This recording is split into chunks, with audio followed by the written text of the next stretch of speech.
Good evening, everybody. We're going to get started. This is a special meeting of the South Haven City Council. It is Monday, June the 21st, 2021. I'd like to call this meeting to order. If I could get a roll call, please. If we're, oh, sorry, she running around. Megan, yeah, Megan and Kate are not. Hold that on.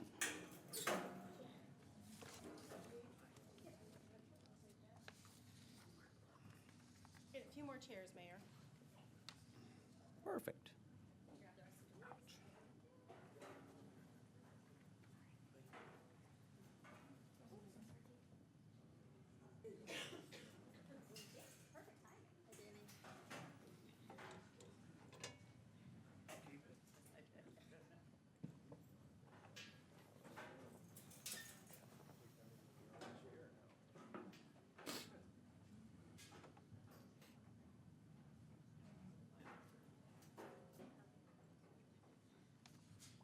And Megan, when you're ready, we're up to roll call.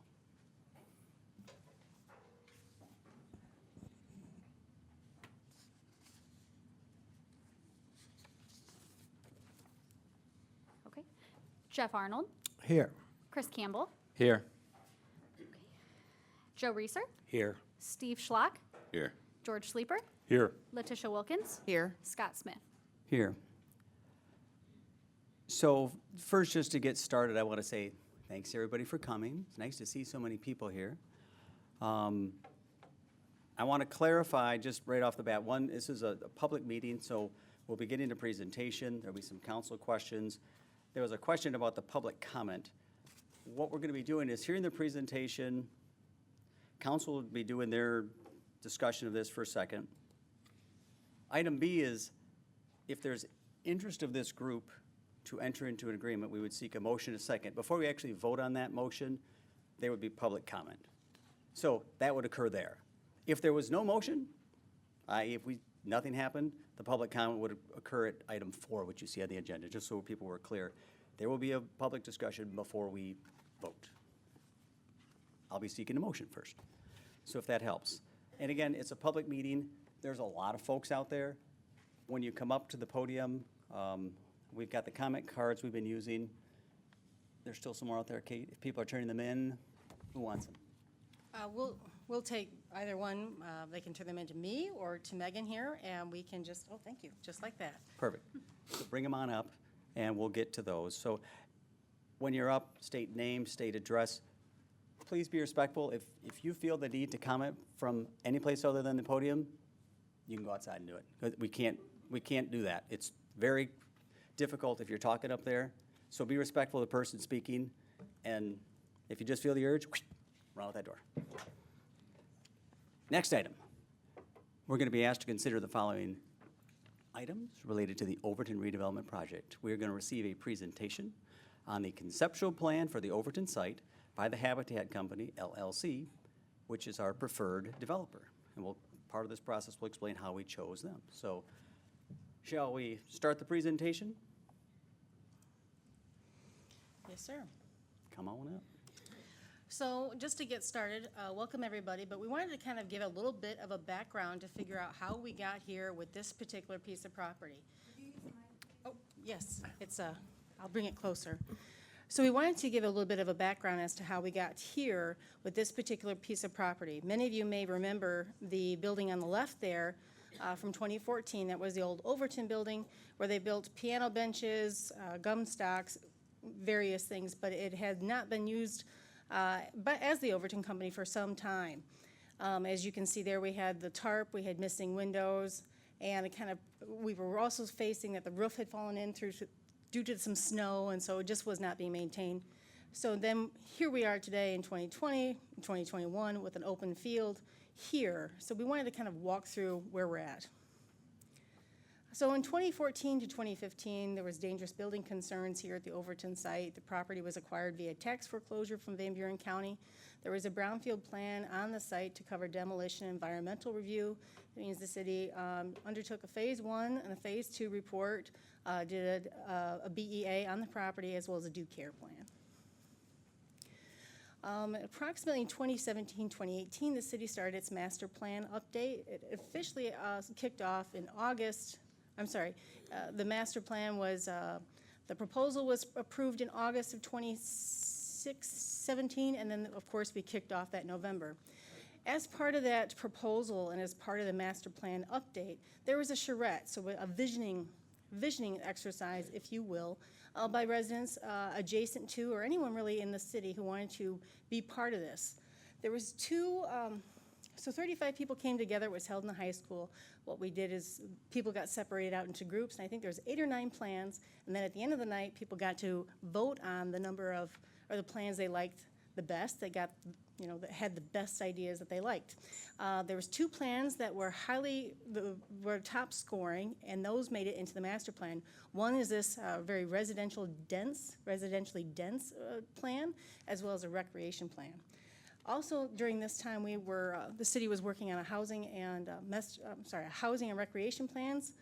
We had a housing market analysis, and then we started looking at what are the housing needs. Housing needs and affordable housing was a priority beginning in 2017. Next slide. Kind of carrying that forward, we noticed that it was a continuing city priority from 2017, 2018, 2019, 2020, and now 2021, which is an affordable housing, working on workforce housing, affordable housing, market rate housing, just bringing more product to the market.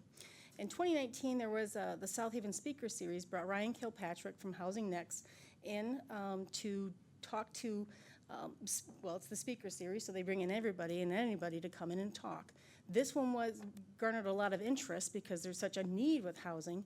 Specifically, Ryan came in to talk about the challenges with lakeshore communities and how they have issues with affordability. Based on that Speaker Series engagement, the City of South Haven, along with the South Haven Charter Township and the Housing Commission, worked with Ryan to get a proposal, and he came in to do a series of planning efforts with us to kind of get us to the next step of what affordability or what can we do next. Coming out of that was the Overton parcel, which was a parcel that was under the city's control. We also looked at other parcels out in the township, but we focused pretty clearly on the Overton since it was under the city's control. Additionally, we were also going through the Economic Development Strategic Plan and housing, especially year-round economy. Housing is needed for workforce housing. So that was all kind of being germinated at the same time. This very organic process. As you can see, these things were coming about. Also in 2020, I think it was around June, City Council agreed to the RFP, so development proposals, and that was put out June of 2020, and we received 3 qualified proposals in August or July 31st, and then we worked on our Overton Evaluation Committee. So that was a committee, I think, of up to 12 stakeholders from around the area, neighborhoods, people who are in the neighborhood, people who represented many communities. And the Overton Evaluation Committee had 3 meetings where they, 1, evaluated the proposals, they interviewed the developers, then they made a recommendation. Coming out of that recommendation is your preferred developer, the Habitat Company. Fast forward, excuse me. So we worked on a due diligence agreement, and here we are coming to you today. The Habitat Company supplied, with the city, the Habitat Company, we did a community input and feedback meeting. So not everyone was part of the stakeholder meeting, so what we wanted to do is get the plan out there and see if there was additional comment from people who were not able to participate in the stakeholder meetings. So April 27th was the conceptual design that was floated at that community input and feedback. And here we are tonight to kind of hear what further revisions have been done since not only the community input meeting, other factors and other input that's been received by the city and by Habitat. So that's what we're here tonight, is to discuss the conceptual plan and give the formal presentation to City Council for their review. And with that, I'll turn this over to the Habitat Company.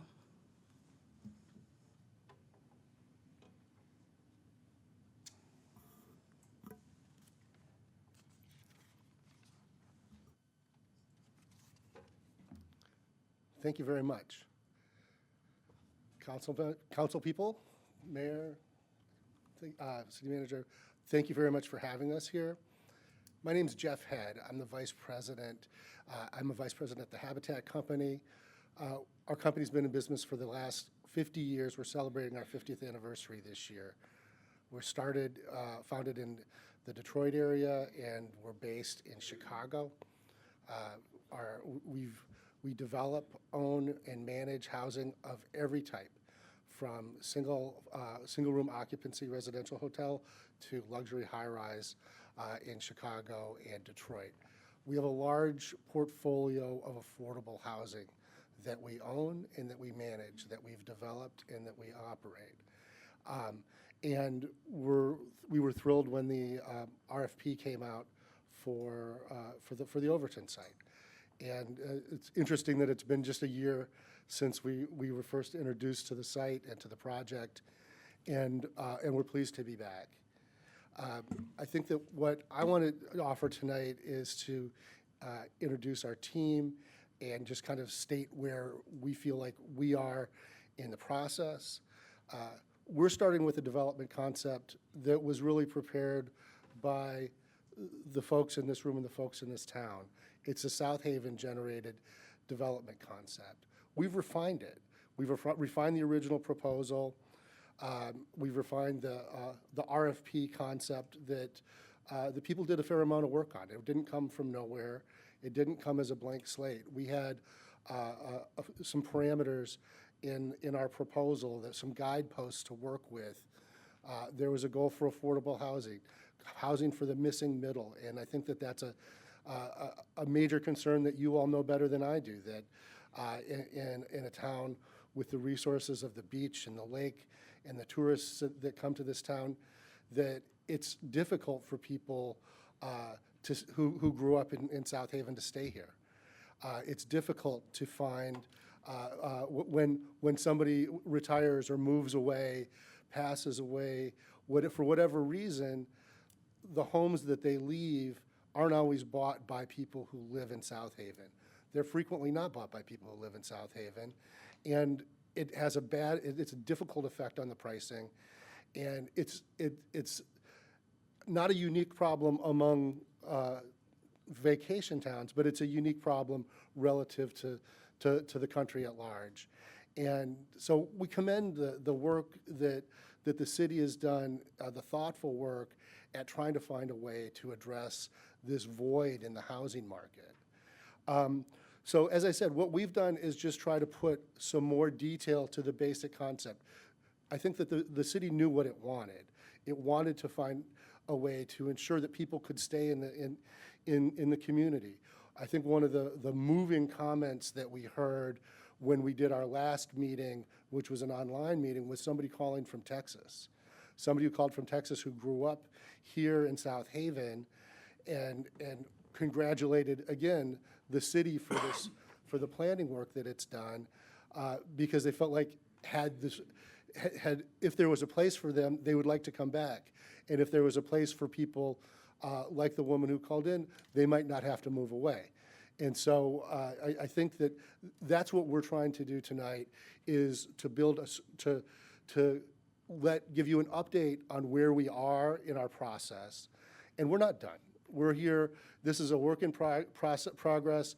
We're really here to ask for permission to go to the next step. I mean, we've been working at our own expense to try to put together a plan. And I think what we're here tonight is to present to you a plan that we think is worthy of being a framework to go forward. Not a final plan, but a framework to fill in more details as we go through a zoning process, as we go through a financing process, and a further design process. So if we were approved, this wouldn't be the last time we're here. It would be the first of many times that we would expect to be here.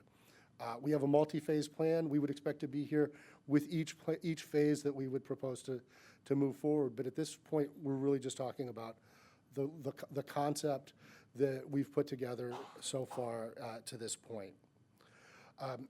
Like I said, I would like to introduce our team. We've got a great design team led by Urban Works and IVNA. We have Pat Saldana-Natke and Isaac Norris, who has led the design process. Many folks in the room may have talked to them during February, March, and April. They did, as you all know, they've done a lot of outreach. We were a little bit hampered by COVID, but in spite of that, through Zoom calls and actually in-person meetings, we had a chance to talk to dozens of people and get their input on our update to the original concept that we proposed. And we heard and made adjustments and presented that in April. In April, we listened and we heard, and there were lots of comments. And again, we've continued to listen and further refine the concepts. Things that we heard were, it would be nice if there was more parking, if there was more focus. There were a lot of questions about whether there's a for sale component and what that was going to look like. There was a desire to consolidate the green space in a way that ensured that it was more usable, so to speak. Improving the connections among the pathways that we've identified with the great location next to the running and walking path. And so again, we're here to listen some more, and we're here to answer questions for you. There are other folks that are here tonight. My colleague from the Habitat Company, my boss, Charlton Hamer, who's Senior Vice President in the Affordable Development Group at Habitat. And not here tonight are representatives from our landscape design firm, Edgewater Resources, our civil engineering firm, Netterveld, and our potential general contracting partner, CRG. So with that, I would like to ask that Pat and Isaac come up and give an update on the design, and Charlton and I will be standing by and looking forward to answering any questions that you might have after the presentation. Thank you. Thank you. Thank you very much. I'm Pat Saldana-Natke, one of the owners of Urban Works, and we are delighted to be here. We have a large portfolio of affordable housing, over 3,500 units. We've had over 40 design awards, so we bring all that experience here to South Haven.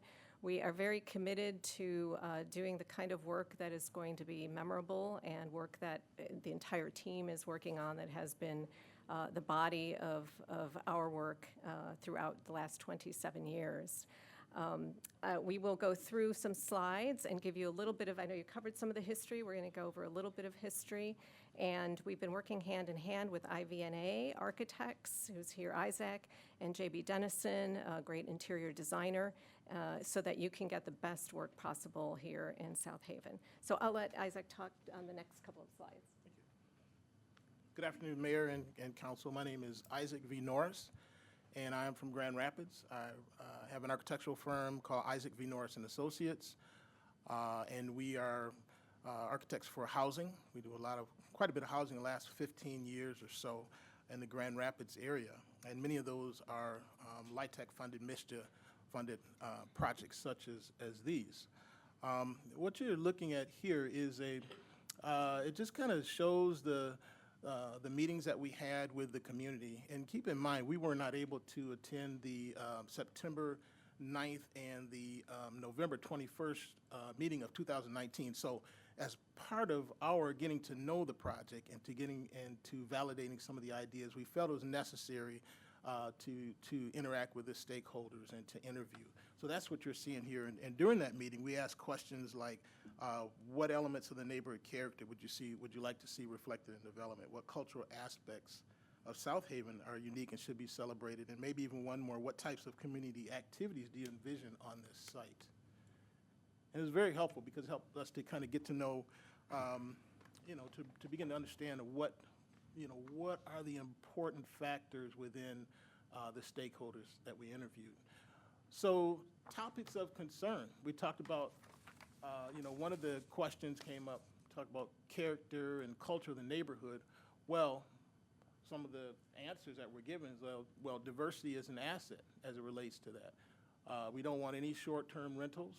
We want to provide an inclusive community as possible, family-oriented, outdoor lifestyle should kind of reflect the happenings of the lake, and even looking at the trail as a wonderful asset on the site that we should continue to uphold.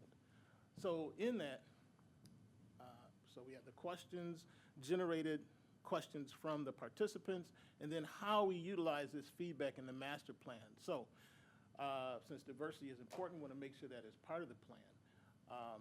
We go to another one, sustainability. well, there were questions and answers generated from that. So we say, well, energy efficient appliances, well insulated buildings are very important. We want to make sure we are good stewards of the environment.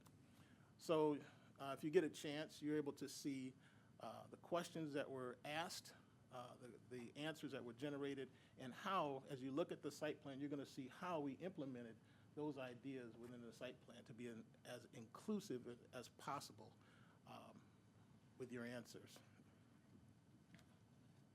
There are boards here, if you want to see it later. There are boards with that actual slide, so thank you. So what we did, ourselves, we're architects, and also we have certified planners on staff. I'm also a licensed architect, so what we do always is look at the macro scale. We look at the entire city. So what you see here is the connectivity to the community. It's an absolutely marvelous site. It is only 11 minutes from the beach, 22 minutes from downtown South Haven.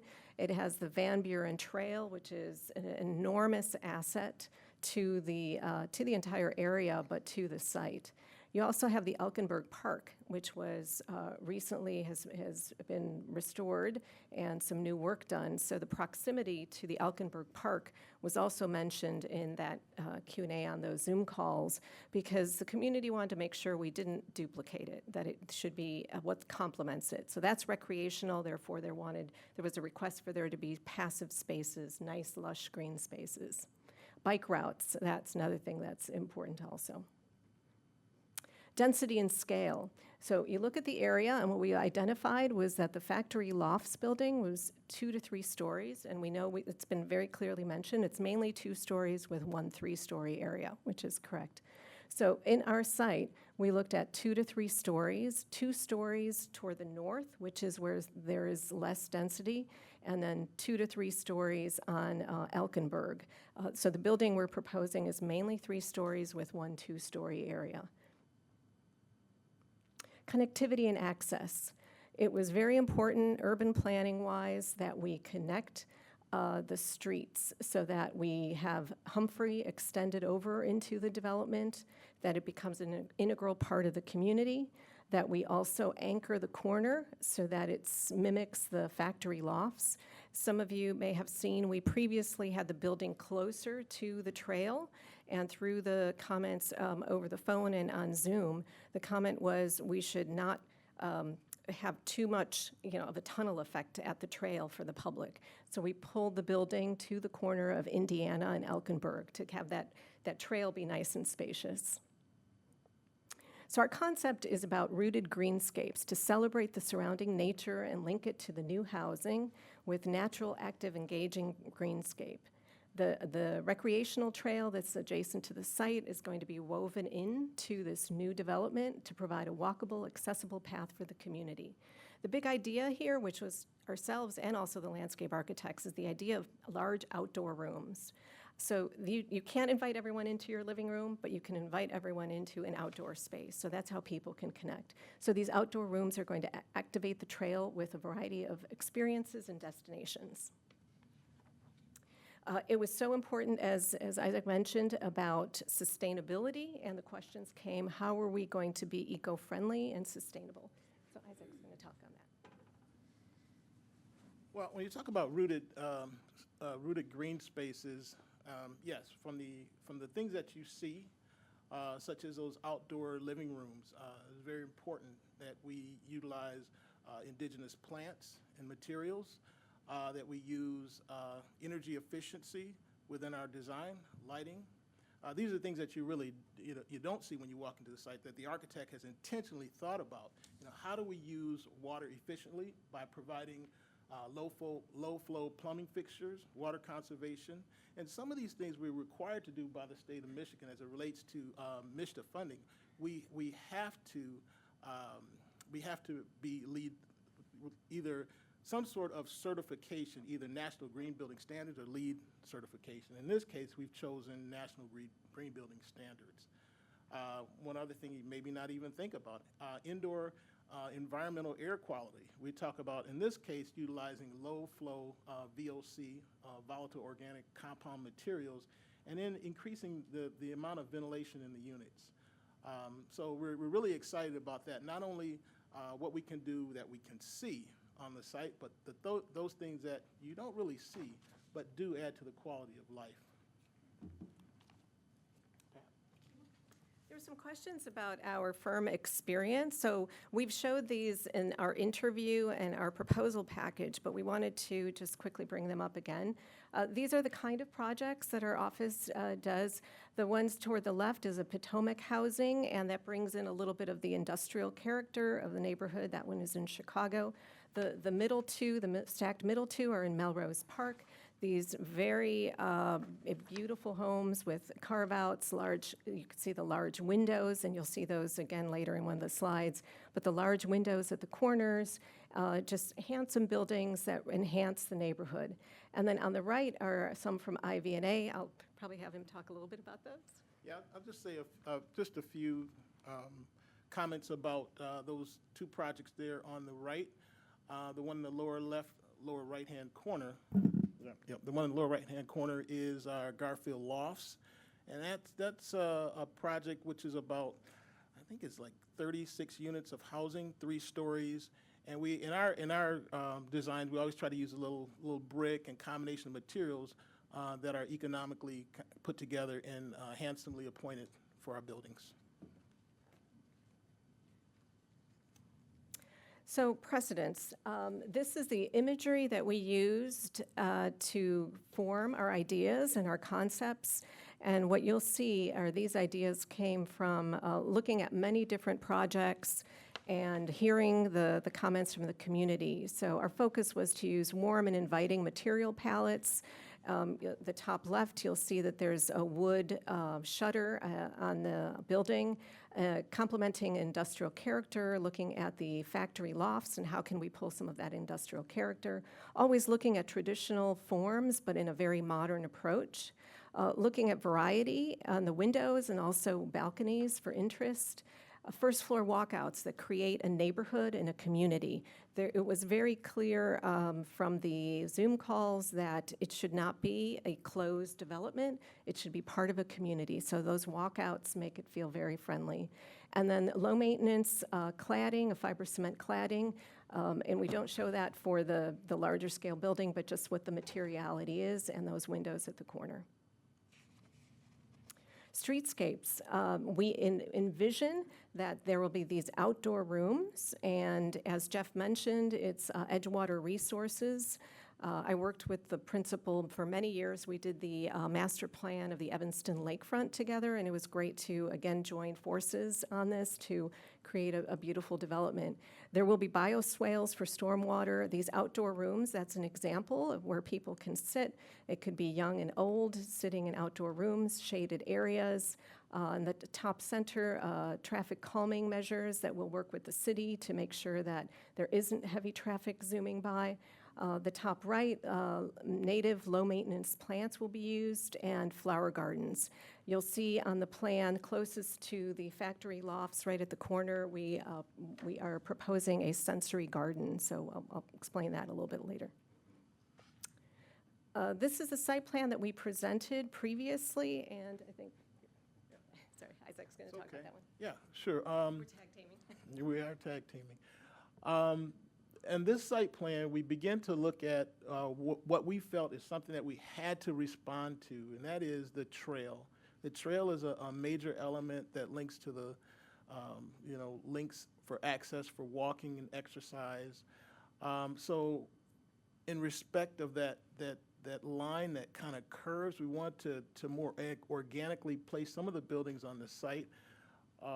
We do recognize the importance of that building being a corner building at Ottawa and Elkinburg, and so that's where the 3-story building is, and then looking at how we can begin to really intentionally develop this idea of outdoor living rooms. So you'll see between the buildings there are these outdoor living room spaces that are shared. And they're not only just outdoor living rooms, but they also can become bioswales. And these are, we talk about the environmental systems that we don't see, but we understand how they work. Bioswales help to filter the water runoff off the buildings or off the site. So very excited about that. And This was a first generation. Now, as Pat begins to talk about how some of the community input began to shape this plan, we'll see another plan that shows the development. So this just, again, highlights those outdoor rooms that were just mentioned. They could be for picnic tables, outdoor seating, play lot, a community garden right on Indiana, recreational spaces, and trail extensions. So this is the plan that we previously proposed. If you recall, when we interviewed, we said approximately 180 units. In this plan, we had 144 units, so we did reduce the unit count. Here we had 178 parking spaces. Again, this is the previous plan. What we made sure is that the building moved closer toward Indiana, so you could see there the spaciousness around the trail. It will not feel as if you're walking down a street. It definitely will feel as if you're walking down this lush green space. Then the townhomes. This is a rendering image from the trail looking toward the townhomes, picking up some of the materiality from the industrial loft building next door, and also a nod to the nostalgicness of the existing, of the removed factory building. So there's metal around those projected balconies and some of the traditional forms and pitched roofs. Here is an elevation. This is not for the actual building design. This is a massing elevation. So the factory lofts, obviously this is on Elkenberg, and the 2 to 3 story, and how the new design would look on that streetscape. And so this is the current layout, which is our proposal. As you can see, the corner building on Indiana and Elkenberg, you could see a recessed area. What we did is we broke up the mass of the building to make sure that it felt very neighborhood and in scale with the factory lofts and the A&D one-stop convenience store that's there. We removed there was previously 2 entries into the site on the southern portion. By removing one, we were able to add parking spaces. So we now have 198 parking spaces, not counting anything on the street. So we added 20 parking spaces. We also heard loud and clear on the virtual community meeting. They asked, well, that's great that the trail goes into the development, but why doesn't it continue to Indiana for everyone to use? So you can see we extended the trail all the way to Indiana, right in the middle of the site, all the way across so that everyone can come in off the street. And this is the rendering of the conceptual. Again, it's a conceptual idea, but what we vision is that it is this beautiful, lovely place where we have the massing broken down, some outdoor balconies. There's some Juliet balconies toward the left side, a nice, lush, native plantings and landscaping, and also those walkouts from that first floor to make everything feel very welcome and friendly. Here are the exterior elevations.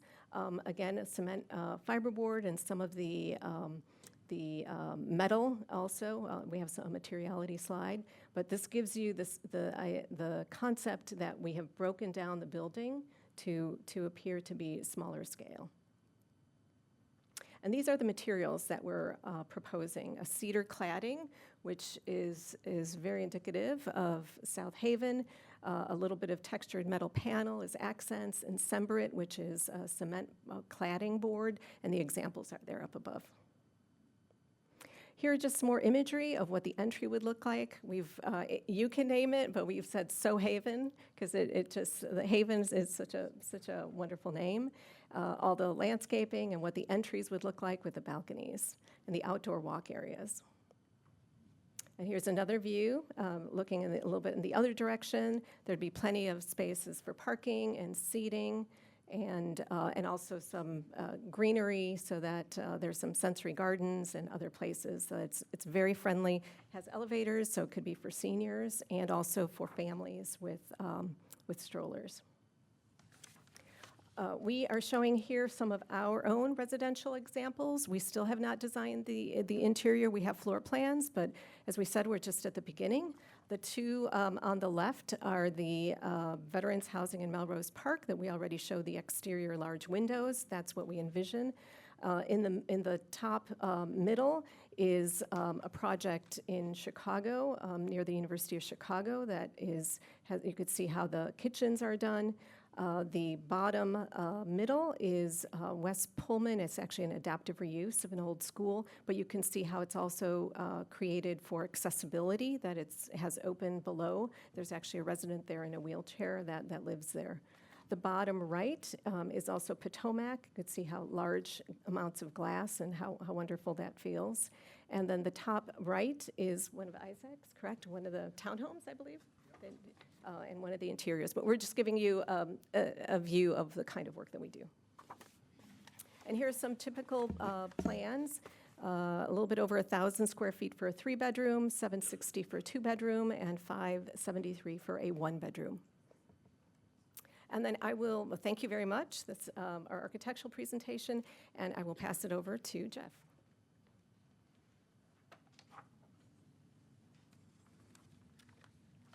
Thank you for a great presentation, Pat. I just wanted to go over what does it mean, the missing middle that we talk about, and what does that mean as a practical matter for residents? Who lives? What are the mix of units look like? What are the price points? Who are they affordable to? And so we've kind of broken it up into a couple of. We have just from the big picture, there's a rental component and a for-sale component. The for-sale component is really targeted to folks earning over 80% of the median income, which in this area is roughly $55,000-$60,000 for a family of 4. And then the rental is targeted for lower income families. These that are working families. These are people who are working at the stores downtown, people who are just starting their careers. These are potentially people who are on disability. So there's a variety. So we kind of, there's not one price point, but the different units are available to different people at different ranges. And so this is a first crack at how we would organize the different units and who they would be affordable to. This could change a little bit, but this is, roundly approximately what we would put in our application to MISTA, the Michigan State Housing Development Authority, when we seek funding later this year. So in the first phase of rental, we're contemplating 58 units, and of those 58 units, approximately 10 would be for people at 0 to 30% of AMI. So these are low-income people, potentially on Social Security or disability. These are people who have a part-time job or just not able to work full-time for any number of reasons. 40 to 50% of AMI are for young people who maybe are a teacher's assistant or a nurse's aide. And so from 40 to 60% of the units, 16 and 26, so 36 of the units, about a little more than half of the units are really targeted in that 40 to 60% range. And then 60 to 80% are people who may be a first-year teacher or somebody working at the city early in their career. And then, as I said, the 80% and over is more in the for-sale range. What that looks like in terms of the unit mix, we're looking preliminarily, and we have a first phase. First phase informs the second phase, informs the third phase. But we would start out with the majority of the units would be 1 bedroom, because that's where the marketplace is for these types of units, is it's overwhelmingly in the 1 bedroom world, which is a single person, sometimes a couple. There's 2-bedroom units, 3-bedroom units. Somebody could be a couple and up to 3 or 4 children in a 3-bedroom. Typically, we see one family, one person head of household in the affordable units. And so that's why part of going back to some of the parking questions, why there were questions when we met in April, why isn't there more parking? Well, although we did increase the parking because we, to be responsive, we also feel pretty comfortable with the parking count based on other properties that we manage. We have a large development we manage in Michigan City that is mostly single-family head of household. Most apartments have one car. Also suburban Detroit, suburban Chicago. Typically, more often than not, one car is the common situation. So, so what do the rents look like at these different levels? At 30% of AMI, for a one-bedroom, it's $435. Two-bedroom, $522. Three-bedroom, $603. Going up to the higher end, 60%, so the 60 to 80% is $1,000 for one bedroom, $1,100 for a two-bedroom, and $1,400 for a three-bedroom. On the for sale, the target price is $250,000. There are different programs through MISTA and other agencies that we would work to provide down payment assistance and other cost-saving mechanisms to make the properties affordable to people who are, again, in that missing middle, that up to 120% of the median income. And so that's how we roughly break up the unit mix. Again, more on who's filling into these units. Again, salary for a first-year teacher's assistant, $21,600, a little under $600 in rent. For a two-bedroom at 40%, it's $700 rent. Salary just under $28,000, or at 60%, just under $40,000. Moving up, I think you can see the slides, but again, it's targeted for folks who have a hard time finding housing in the marketplace at a price they can afford. Quality housing, housing that's, as we say, safe, secure, and sanitary, that has going to be affordable to operate, to live in. The energy costs are going to be reasonable. The windows are going to be good, and the quality of design that Pat and Isaac have presented to you. And that concludes our presentation, and we'd be glad to answer questions if you have them.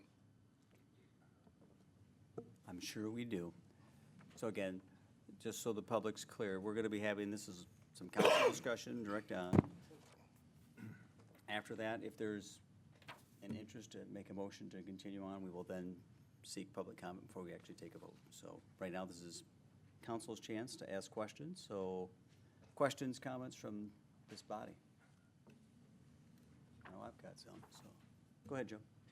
A big question is, some residents, myself included, are concerned that when we talk about price points. Excuse me, Joe.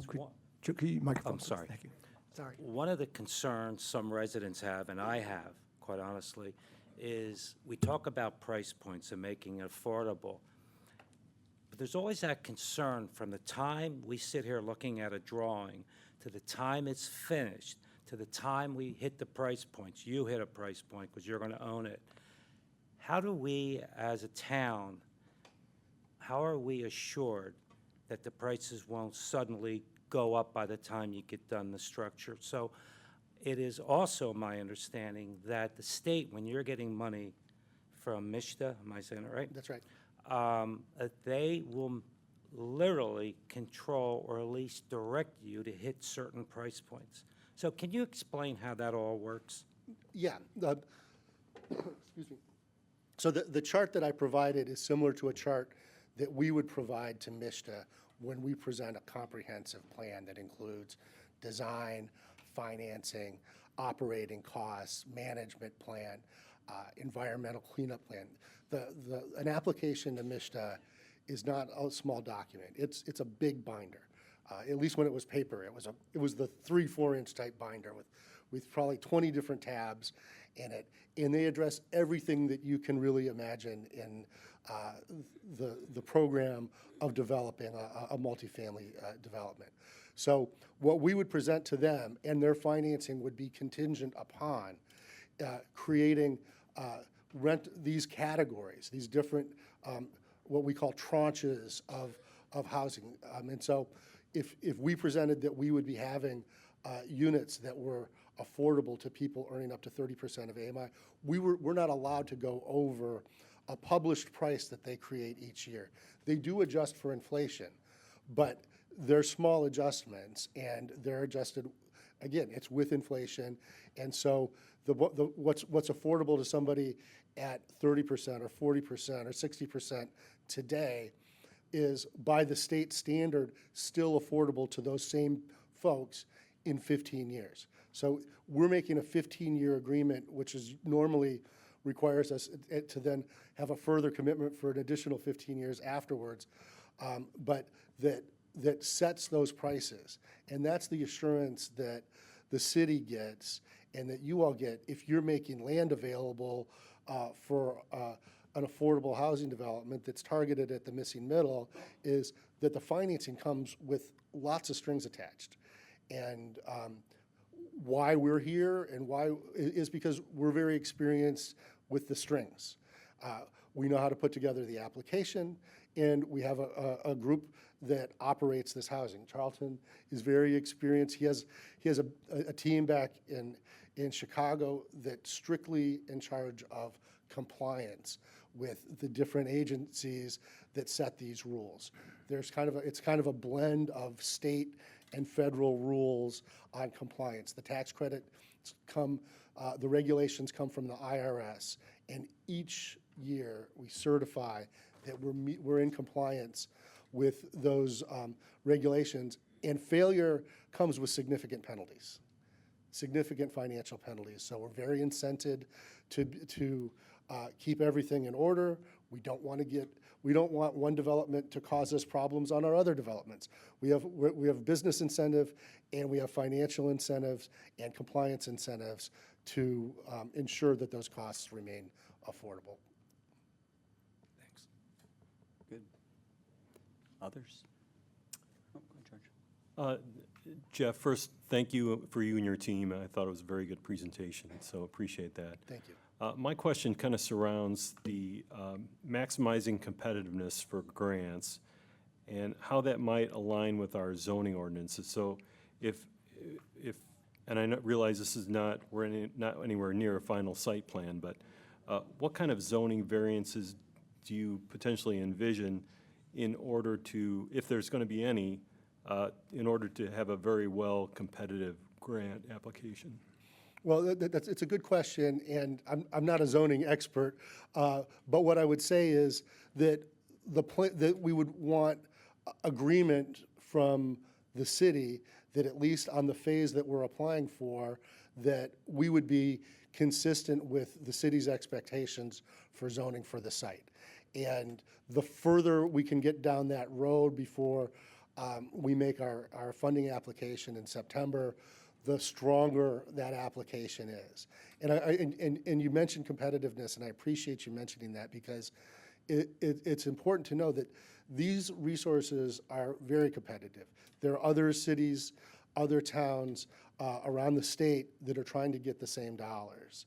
And so we've tried to be very efficient in how we've designed the phase. The number of units that we have is really designed to be kind of at, so we're asking for something close to the maximum available dollars, but not exceeding it. So that MISTA views this project as being very efficient.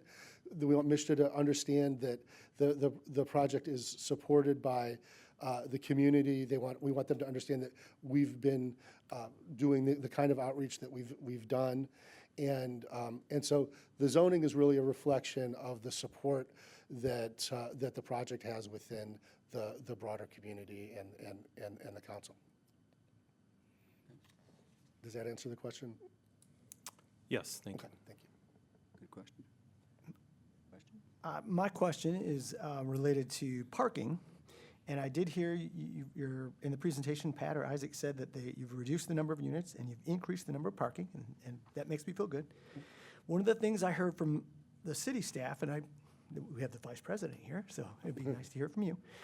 It was suggested that if phase one goes in, if we start to recognize that the parking is still a problem, that we can monitor and adjust phases 2 and 3 and add more parking if we needed, or that's Yeah, all I think still possible. that's really how we're looking at it. I mean, the size, there's ability to adjust the spacing and the sizes to react to the situation on the ground. We're intentionally not seeking to do all 118 rental units at the same time. We want to be efficient in, as I said, with our request, but we also want to be cautious, thoughtful in our approach relative to the demand and also the impact. So if we see that, boy, we were wrong, the demand is really highly in the 3-bedroom units, well, we would adjust the second phase towards it to accommodate that. And likewise, if we find that, boy, we were wrong, that there's a lot more demand for parking than we anticipated, we can make some adjustments to address that as well. Okay, good. Thanks. Just want to tag on that a minute. With all your experience and everything and your background, back to the parking situation, it's great that you say you can adjust as you go as you build them out and see what the demand is. The parking is a concern, so how do you expect us to give you a green light with our zoning and everything in this negotiation process without us knowing exactly what you're asking for, other than based on your experience of how the other communities use the parking and how many parking spaces are, Right. with your vast experience, used, asking us to amend what I think is probably going to be a parking issue in the planning stages. How are you expecting us to give you the green light without knowing all those details? That's a good question. So the way I envision it, and we're here to work with you, but the very preliminary discussions that we had with the city attorney and the way that we've talked about it internally is we're looking at we're asking for approval, broadly to proceed with the concept, but specifically to proceed with the first phase. So that would leave all of that other, the land that's outside of the first phase would be there to make adjustments if they were required. And it would allow us to, reconsider to go, gosh, we were really wrong with this plan. Maybe this needs to be smaller, or maybe we were right. But we're really focused on the first phase here. But you also stated you want to get as far down that road of the planning process to help your application look better to the state of Michigan. And that's where I'm having, how do we bring all that together for this application to So be the application successful? would just be for the first phase. Okay. So you don't need phase 2 and We don't 3 need through phase 2, planning? we don't need the for sale part for our application. We were really just focusing on that L-shaped building and the associated parking for the L-shaped building for our application. So for the argument where the public comes in and says, well, this is subsidized housing. In some ways it is, in some ways it isn't. Do the current numbers in your presentation for rental amounts match the exact requirements of MSHDA today? We put all of them slightly below the MSHDA requirements, so that because we want to have a little bit of flexibility to make it easier for people easier to lease up the building, so to speak. So, but yes, everything is compliant with the MSHDA requirements and The slightly current rates below. today? Yes. And then lastly, I understand that density equals affordability, and during the committee that we were choosing the developer, I kept stating the fact, well, would you still be interested if it had to get downsized? And I believe your answer was yes. You just have to keep working with us and adjust it as you go, like you stated tonight. So thank you very much for your Yeah, and just to note that we did downsize it a bit from that proposal, but yes. Are you willing to go anymore? We think we have a good plan, thank you. Anybody else? Letitia, any questions? I don't have any questions. Okay. I just had a few. So you mentioned impact. One of the additional concerns is just the impact of traffic in the area. Yeah, There would be a traffic study at all phases. That would be something we could we could do that. ensure we did that at all phases. That'd Yeah, just that be would be part of fine. an agreement that we would do. Yeah, That's one. I have a concern, and I guess just as we talk about, I agree to Steve's point, if it needs to be less dense, we'll work through that as a process. But as we look at this also, I have concerns about the income levels, yeah. because I feel like we need to capture some of that 8,100 at this first phase, because I don't want to see that missed. So can you explain how we would work through that if we have to have, I mean, that's, if my math is right, that's 23 to 34 an hour. And that's, again, that's that, kind of that demographic we don't want to, exclude from this first phase. I think that's going to be important to look at who's making those salaries to make sure we don't lose those. So that's a good comment, and here's how we looked at it. And there are some difficult IRS rules related to that amount of, that income tranche between 60 and 80% of AMI. The IRS rules, without getting into the details, if you're trying to use that group, or that tranche of income, then you're discouraged strongly from having any non-restricted or market rate units, so the units that are going over that 80%. Now, we can take a look at what adjusting the income mix, and we would have units in that 0 to 60 range, and then some that would be unrestricted. We have to take a look at what it does to the financing, but I think that's something that, we're open to examining, and we can share the results with staff and let you know what that looks like. Okay.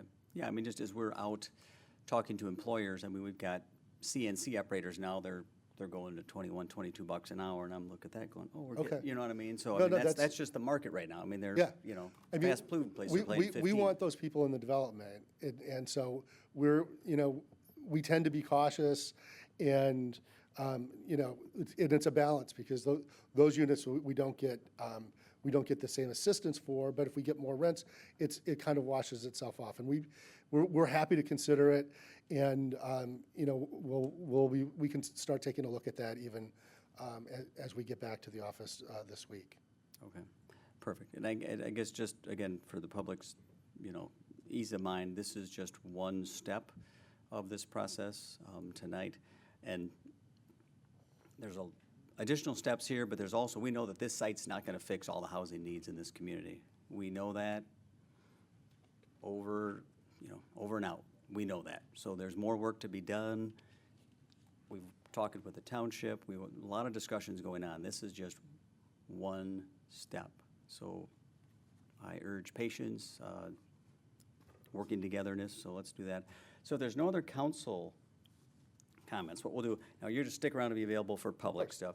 So what we're gonna do, item B says we're looking to see if there's an interest of this council. Really, question is, are we interested in going forward? It's not finalizing the project. It's just saying the concept. Do we want to see redevelopment of this sort, understanding this is not a final product? If so, I would just need a motion and a second to that effect.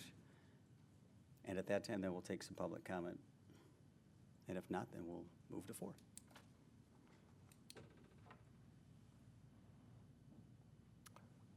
Mr. Mayor, I'm ready to make a motion. Very good. I'd like to make a motion to direct city staff to begin purchase agreement negotiations for a final ratification by city council for the Overton project. Second. Very good. We have a motion, we have a second. Council, we've had a chance to discuss. So Kate, why don't we go ahead and again, we'll have 3 minutes. If you could state your name, state your address, please be respectful of those speaking, and no comments. It's very difficult. It's tough to come up to the podium without people chatting behind you, so please be respectful of those in this room. We want to hear from you, so come on up. And Kate's going to maybe call one and maybe one on deck. Yep, we can do that. If anybody still has a comment card and you haven't turned one in, if you put it up, we'll come by and we can collect those. But we can get started with the first person here. We have Dan Agnello.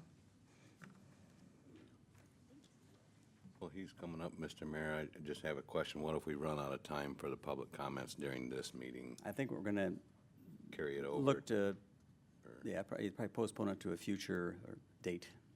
Okay. Would that postpone a vote on our motion then? Yeah, Okay, thank you. yeah. Okay, thanks, Kate. Thank you for the presentation. A lot of you were not at the April meeting, the Zoom meeting. I was there. And the presentation is similar to what that was. The only change was they increased the parking from 178 to 195 or something like that. There were 17 comments written and answers were made in the minutes. And out of 17 comments, half the comments were density and parking. We went from the original master plan of 2018, conceptual I guess it was, to 70 units. Then early this year, it went to 155. And then a presentation in April, it went to 144. Okay, it's a 5-acre site. That means with 144, you have approximately 30 units per acre per 220 feet section, okay?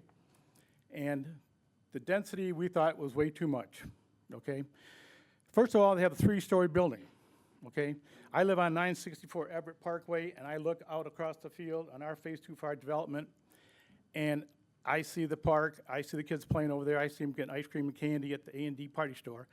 I didn't envision me sitting in front of there and looking at a 3-story building. My envision would be, and they said at the previous meeting, that they could make money with the initiative, whatever it is, financing for the apartments, at 60 units. I'd like to see 2 30-unit apartments at the north end by the woods, and then put your townhouses in the south end, and 104 units. That gives you 20 units per acre, which is much more reasonable than 30, okay? Parking. Parking ordinance 20 requires for 1 and 2 bedroom units, you need 2 parking spaces per unit. For multifamily apartments, you need 2 per unit, plus 1 parking space for every 4 units. So for the 144 units they're proposing, you need 310 parking spaces, okay? The development, our developer is going to put in on the corner of the river and Broadway, they're gonna put in 6 condos. There's only 11 parking spaces. So when it went to zoning committee meeting, they said, you need another parking space. And they said, yes, we know that. It has to be within 300 feet of the condo space, and we will buy another parking space. So, Yeah, 1 minute, just so you know. okay, thank you. So they have to meet the 12 parking space requirement. And what I'm saying is, this developer should also meet the ordinance 20 requirement. Because too many times when these developments, they want things to go in so great that all of a sudden, the laws don't apply to them. And all of a sudden, okay, we want these guys to come in now, so we're gonna leave it up to them from their experience to have a 1.25 or 1.5 parking spaces, okay? But that's not what the ordinance is. The ordinance is written for parking in the city, and it should apply to everyone, okay? Parking is a problem. You can't park on the streets in the wintertime here. We don't want to park them on Elkenberg, Indiana, Fruit, Humphrey, or whatever, or on my street. And I think the density is too high, and the parking has to be adjusted. And they didn't make any changes in the layout whatsoever from their last meeting. So that's all I have to say. Thank you for listening. Thanks for your comments. Thanks. And if we could please hold the applause, that'd be fantastic. Next up is Clark Gruber. And then on deck will be Vika Anderson.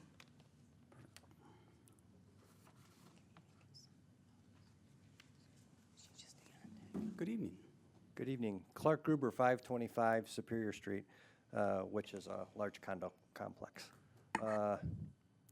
Robust housing market includes single-family homes, duplexes, condominiums, apartment buildings, apartments over businesses. All of these are different types of housing choices, and we all call them home. here in our community.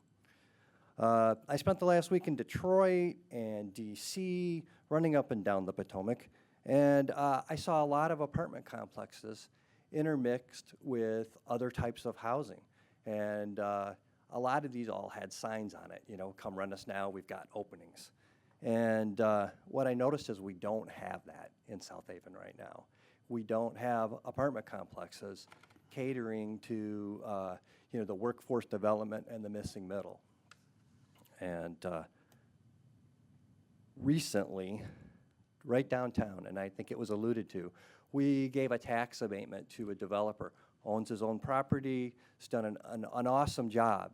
And that individual came out and said, hey, write to council, I'm going to be able to provide these apartments at a certain price. Lo and behold, 2 years later, they're over 30% more expensive than told right to this council. And I think I sent everybody an email with both the articles and a little snippet of a pretty good-looking guy who also asked a question in that. So what I really want to think is there's a development right now of affordable houses are only going to happen when the person who owns the land and owns the development and does the project makes a decision to do that. And I think right now the only place it's going to happen in South Haven is with us. We're the city, council is here, you have an opportunity to go forward with a project, to select a company that has experience with the project, putting it together and going forward. So continue doing what you're doing, vote to go forward, because it's only going to happen when we do it. I don't think we're going to be able to trust somebody else to do it for us. Thank you. Thanks, Clark, appreciate it. Up next is Vika Anderson, and then on deck is Lisa Veck. Come on up, Vika. Vika Anderson, 457 LaGrange Street. I've been experiencing renters for years. They are long-term renters. They cannot afford. They live and work in South Haven. They cannot afford to live in South Haven.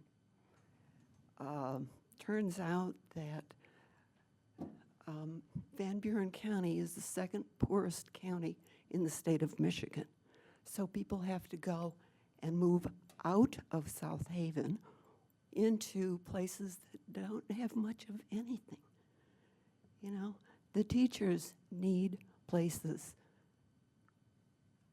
The priests need places. All the people who can't afford to live in South Haven, if they can't be in South Haven, they have to have cars and trucks and all sorts of things that really are not good. I'm for this perspective. This whole thing looks good to me. You know, everybody doesn't need to have 2 cars or 3 cars or 4 cars. People can walk if they have a good place to live. And that's one of the things that we were trying to do when I was in city council, having people be able to walk in town. And that's something else that needs to go on. Walking, bicycling, all sorts of things. And I think this is a wonderful idea and a good thing for at least our future and the people who would like to live here but can't afford it. Thank you. Thanks for your comments. Next up is Lisa Veck, and then on deck is Pamela Chappell. Lisa Veck, I live at 879 Monroe Boulevard, and I reiterate what the first gentleman said about the density and about the parking. When you say that you're going to change it from phase 1 and possibly put in more parking, is that going to mean, like on Elkenberg before, that the green space is going to be removed? I think, what are you going to remove? Are you going to remove the townhomes? I'm against a 3-story building. I don't understand why it's being made to match the factory, which is one building in the area. I do think we need affordable housing, but I think that it should be less dense, and I think there should be more chance for people to buy. For a house to be 250,000, I think is a great thing, and South Haven really, really needs that. The ones that were put across at Trailside, you know, they were supposed to be affordable, and I don't know about you, but $500-some thousand is not affordable. So I think that apartment buildings, maybe two-story with less density would be fine. Another thing I think that needs to be looked at is the contamination of the area. I think we talked about this in the April meeting, but, you know, they pulled those trees up right across on Elkinberg, and no one in the city seemed to know that, but there's plaques right there that say, don't dig, it's contaminated, and it's going into the air. I think there's going to be a lot of concerns with that, and I think it's something that has not been addressed. So the density is big, the parking, and I also think the infrastructure. I took some pictures today just walking along the trail, and it's flooded. Right across from the factory, it's flooded. And, I mean, that's going to be a problem for the houses there. If you don't have a sump pump, you're going to have flooding in your house. When the woman said before me about having affordable housing and having a place to, and being able to go to work, it's very hard to walk from there. If you Google Yelp, you have to have a car to get to Myers, to the grocery store, to anywhere. Now, I love to walk, but to do that every day to go to a job would be a lot. You've got so 1 I minute. think that there's a lot of concern here, and I will save the other minute for someone else. Thank you. We'll probably get a few more before we're going to have to break. So I don't know how many more you got there, but All right, we've got, I'll have Pam come on up, and then we'll give you a count on the number of cards that Okay. we have left. perfect. Pamela Chappell, 565 Monroe Boulevard, born and raised in this town. I just want to briefly thank you all for this, for considering this project. This is so important for our community. And as Scott has said, it's one step in that right direction. But if we don't have diversity here, we're going to wind up being a town of very wealthy people and absentee landlords. And we can't have that. You know, we need to embrace the opportunity for making or continuing to have a community that is diverse. So I want to thank you all for considering this. Thank you. And I am in support of the proposal. Thank you. We have 11 more cards. Next up would be Mary Hosley. Yeah, why don't we get through that one, and then we'll. Mary Hasley, 726 North Shore Drive. With regard to the public input, you would have all received an email last night. I was copied on it. I think that's indicative of what has not happened. This was during COVID, as was mentioned, and it's my understanding from a meeting with Kate, Griffin, Ryan, and 2 council persons, a survey had been discussed, trying to get input, and it was identified as targeting marketing and connecting with the Overton Committee and the Ward 1 Action Committee.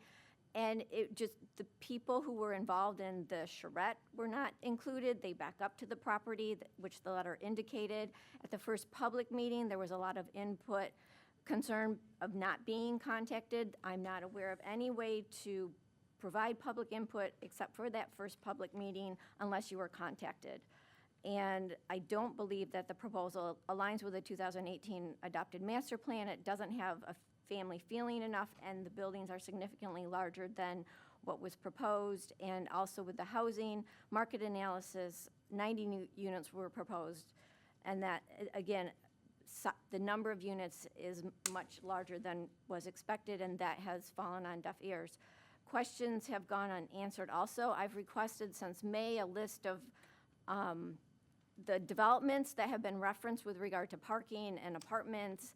I believe some might have been presented up here, but it would be nice to have names and addresses so we can look at them. We can see what kind of areas that they are in, whether they're metropolitan, urban. My understanding is there hasn't been a development by Habitat in such a small community like ours where there's lacking mass transit and access to multiple jobs.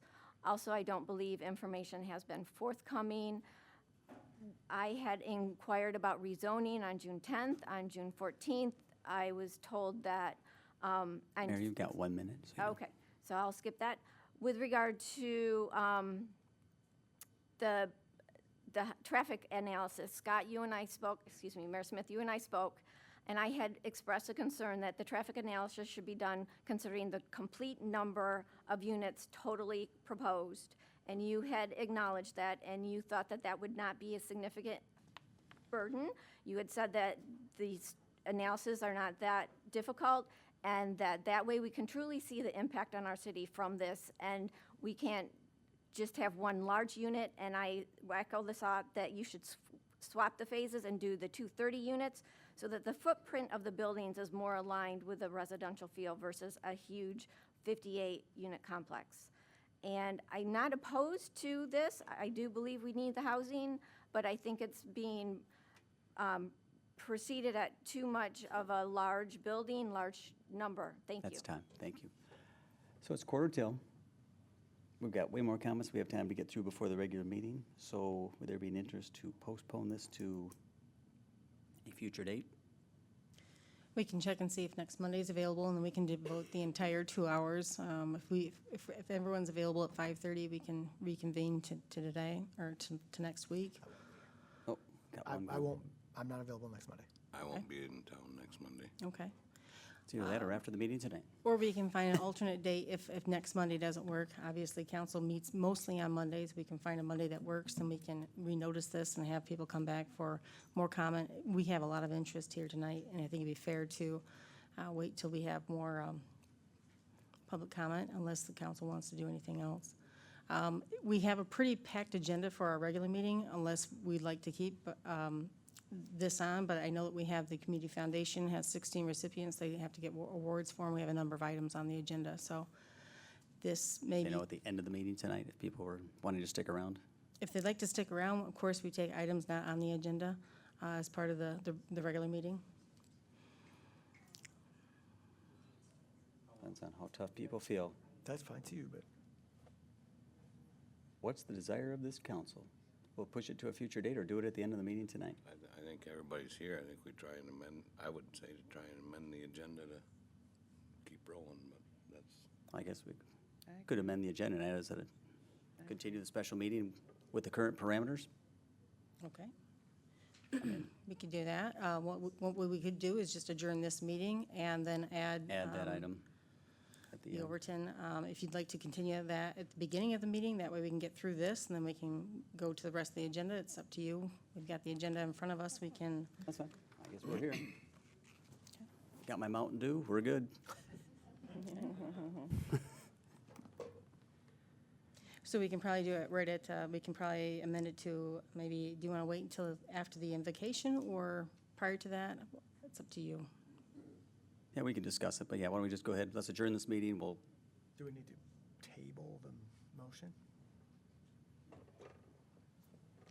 think so. Do we need to table the motion is the question. I would suggest maybe a motion to adjourn the meeting with the understanding that this item would be going on the regular the meeting regular- yeah, agenda that's to fine. start at 7 PM with and amendment. then we'll insert it in at the end of the meeting or whatever. Yeah.